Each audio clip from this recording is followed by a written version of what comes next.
მოგესალმებით, მე ვარ ია ანთაძე და თქვენ უყურებთ პოდკასტ ციტატა.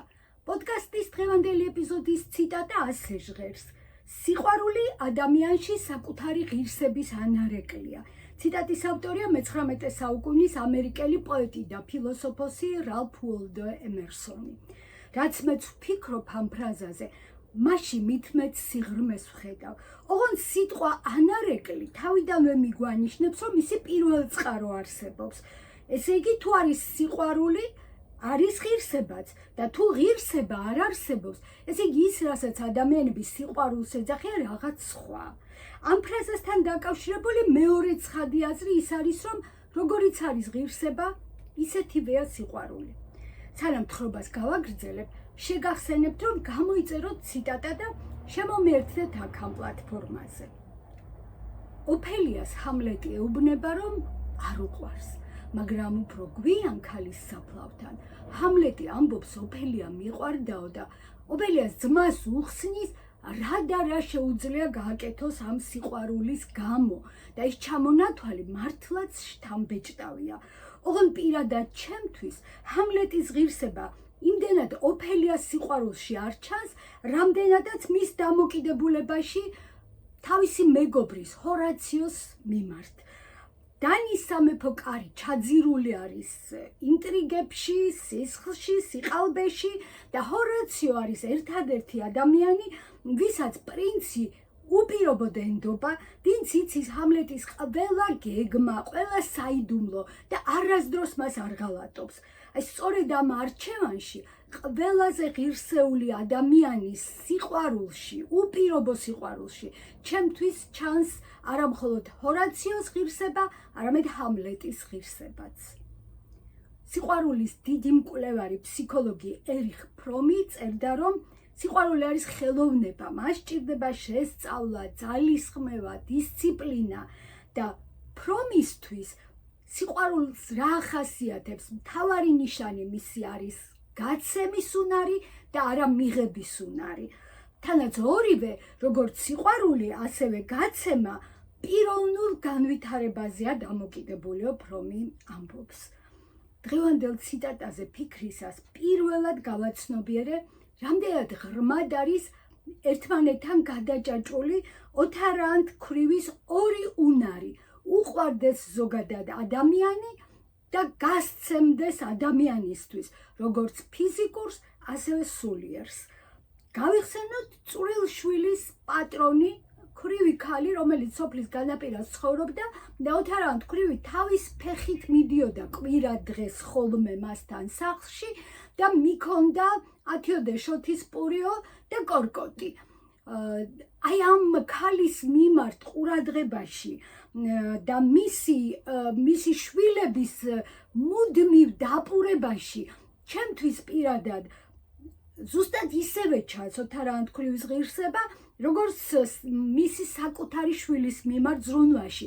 მით უმეტეს, რომ აი ამ ქალზე, რომელიც სოფლის განაპირას ცხოვრობდა, ასეთ რამეს წერს ილია ჭავჭავაძე, ეს დედაკაცი ცოტა უხეირო, უნდილი რამ იყო, გარჯა ეზარებოდა და წვრილშვილი ნახევარზედ მშიერ მწყურვალი ჰყვანდა.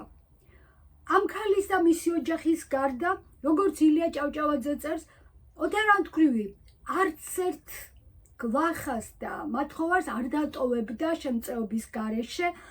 მეტისმეტად ღონე მიხდილსო, თუ ვინმეს ნახავდაო, კიდე ორ ჩარეკა ღვინოსაც დაალევინებდაო. და ერთხელ ერთ უცხო მათხოვარს არა მარტო თავისი საჭმელი გაუნაწილა, უზიარა, არამედ რომ დაინახა ფეხში შველი იყო, წავიდა და ქალამინებისთვის ტყავი უყიდა.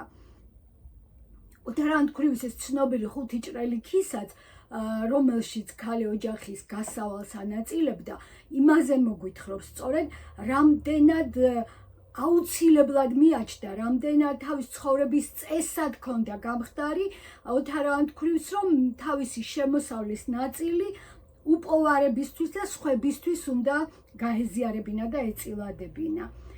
ასე რომ ის, რასაც ოთარანთქვრივი თავის შვილისთვის გასცემს, სიყვარული იქნება, ზრუნვა, თავდადება, ეს არის მისი ბუნების ნაწილი და არ არის რაღაც განსაკუთრებული ქცევა შვილის მიმართ. მაგრამ რა არის ყველაზე დიდი ნაბიჯი, რომელსაც ოთარ ანთქვრივი თავისი შვილის სიყვარულის გამო გადადგამს? რა თქმა უნდა, ეს არის მისი შვილის გიორგის გათავისუფლება, მისი გაშვება სახლიდან და მისი იმ გადაწყვეტილების, ძალიან უცნაური გადაწყვეტილების პატივისცემა, როცა გიორგი ამბობს, რომ თავადებს არჩილს და კესოს მოჯამაგირედ უნდა დაუდგეს და ამ დროს მანამდე ილია ჭავჭავაძე აღწერს, როგორი წელგამართული ოჯახი ჰქონდა დედაშვილს. კიდევ ერთხელ დავუბრუნდეთ ემერსონის ციტატას.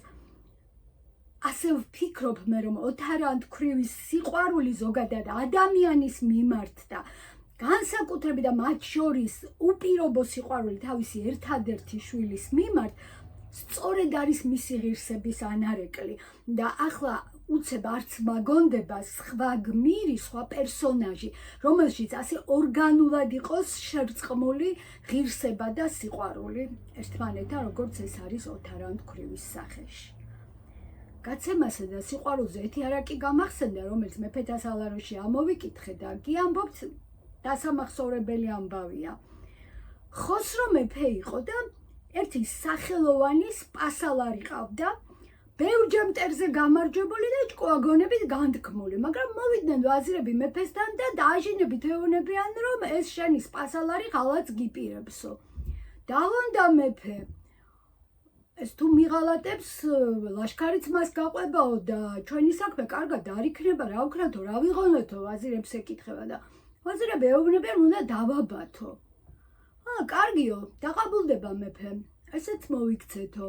მეორე დღეს გამართავს დიდ ნადიმს, მოიწვევს თავადებს, დიდებულებს, ამ თავის სპასალარს პირადად შეეგებება, ჯერ ხოტბას შეასხამს, შემდეგ აჩუქებს, ბედაურ ცხენებს, ჯორებს, აქლემებს და თან ეუბნება ასეთ საოცარ სიტყვებს, რომ ჩემი მამულიო, აქამდეც შენ გებარაო და ამის შემდეგაცო, როგორ მოვლი და როგორ განკარგავ, შენ თვითონ გადაწყვიტეო. სპასალარი მუხლზე ემთხვევა მეფეს და წავა დატოვებს იქაურობას. ნადიმი რო დამთავრდება, ეს გაოცებული ვეზირები ეკითხებიან მეფეს, რომ კი მაგრამო, გუში რაც გადავწყვიტეთ, ის რატომ არ გააკეთეო და მეფე ეუბნება, ზუსტად ის გავაკეთე, რაც გუში გადავწყვიტეთ და თქვენ არ მითხარითო დავაბათო? ისეთი საბელით დავაბიო, რომ მთელი ცხოვრება ამას ვერ მოიშორებსო. აქ როგორ არ გავიხსენოთ მეფე როსტევანი, რომელიც თავის შვილს თინათინს გამეფებისას ასეთ სიტყვებს ეუბნება, უხვი ახსნილსა დააბამს, იგი თვითების ვინების, უხვად გასცემდი, ზღვათაცა შესდის და გაედინების. დღეს შეიძლება ცინიკურად ჟღერდეს, მაგრამ გაცემით სიყვარულის მოპოვებაში ჩვენი წინაპრები ნამდვილად დიდ სიბრძნეს ხედავდნენ. ალბათ არც ერთ ჩვენგანს არ შეუძლია გასცეს, სხვას მისცეს ის, რაც თვითონ არ გააჩნია. შესაბამისად, და ერიხ ფრომიც ამას ამბობს, თუ საკუთარი თავი არ გიყვარს, სხვას ვერ შეიყვარებ. ნიშნავს თუ არა საკუთარი თავის სიყვარული ეგოიზმს. ზოგჯერ კი, ზოგჯერ არა. რამდენჯერ გვინახავს, რომ ურთიერთობა, რომელსაც სიყვარულს ეძახიან, სინამდვილეში მანიპულაციის დიდი ასპარეზი ყოფილა. შეიძლება გსმენიათ ტერმინი გაზლაითინგი. ეს ტერმინი იმის შემდეგ დამკვიდრდა, რაც 1954 წელს ეკრანებზე გამოვიდა ფილმი ფსიქოლოგიური ტრილერი გაზის ნათება. ფილმს საფუძვლად დაედო პატრიკ ჰამილტონის ამავე სახელწოდების პიესა, რომელიც სულ 5 წლით ადრე გამოქვეყნდა.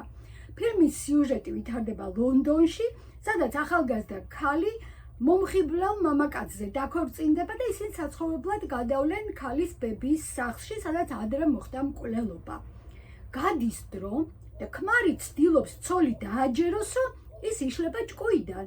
არ წმუნებს, რომ ქალს ეჩვენება გაზის ნათების ჩაქრობა, ეჩვენება, რომ რაღაც ხმები ესმის, რომლებიც სინამდვილეში არ არსებობს და სიმართლე კი ის არის, რომ ეს კაცი თვითონ მართავს სიტუაციას ისე, რომ თავის ცოლს მართლა შეურყიოს ფსიქიკა, დაუზიანოს ფსიქიკა.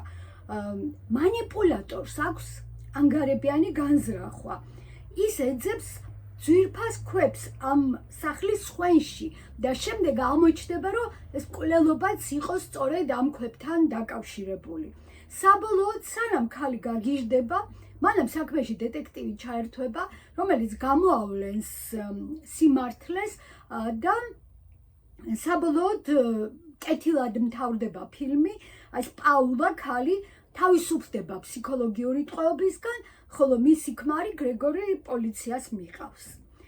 პიესა და ფილმი შესაძლოა დღეს დავიწყებულია, მაგრამ ეს ტერმინი გაზლაითინგი დამკვიდრდა როგორც ფსიქოლოგიაში, ასევე ყოფაში, манипуляციის იმ ხერხის აღსანიშნად, როცა ერთი ადამიანი ცდილობს მეორე დაარწმუნოს, რომ მას რეალობის ადეკვატურად აღქმა აღარ შეუძლია. ნიშანდობლივია, რომ ფილმში გრეგორის, ანუ ქმრის ანგარებიანი ინტერესი წარმართავს მთელ ამ პროცესს, გაზლაითინგის პროცესს. ეს თქვი უკვე, რომ ანგარებიანი ინტერესი ჰქონდა.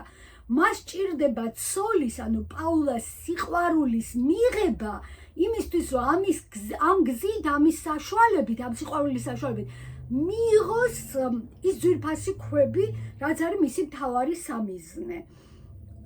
როგორც ულევი გაცემა ახლავს სიყვარულს, ასე მიღება და მხოლოდ მიღება ახლავს ეგოიზმს.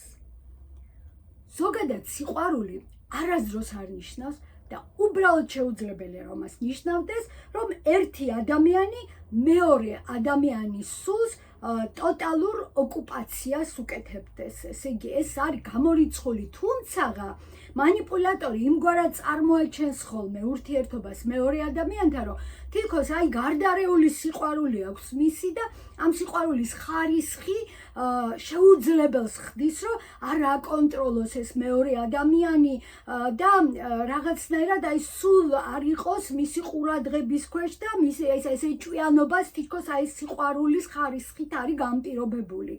თუმცა ჩვენ ძალიან კარგად ვიცით, რომ საქართველოში კონტროლის და ეჭვიანობის აი ასეთი შემთხვევები, ვითომ გარდარეული სიყვარულის გამოხატვა, ბოლოს არაერთხელ დამთავრებულა ძალიან ტრაგიკულად ქალის მკვლელობით ქმრის ან პარტნიორის მხრიდან. ამგვარი მკვლელობის მიზეზი ყოველთვის არის ეგოიზმი, საკუთარი თავის სიყვარული და არამც მეორე ადამიანის სიყვარული. როცა ადამიანს ღირსება არ გააჩნია, მისი არარსებული სიყვარული ზუსტად არის ანარეკლი ამ ადამიანის არარსებული ღირსების. ყოველთვის ნიშნავს თუ არა საკუთარი თავის სიყვარული ეგოიზმს. რა თქმა უნდა, არა. ძველ და ახალ აღთქმაში არაერთხელ მეორდება უფლის სწავლება, შეიყვარე მოყვასი შენი, ვითარცა თავი შენი.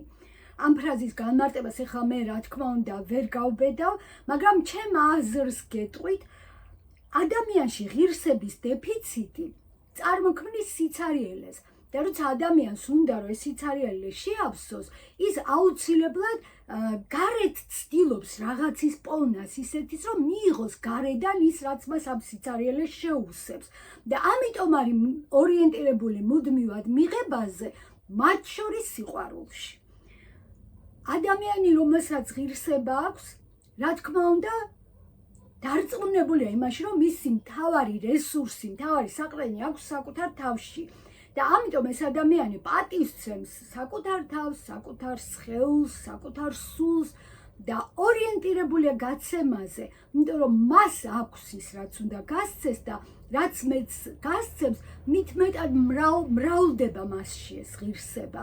და ამიტომ ღირსეული ადამიანი ყოველთვის გაცემს უშურველად როგორც მატერიალურს, ასევე სულიერს.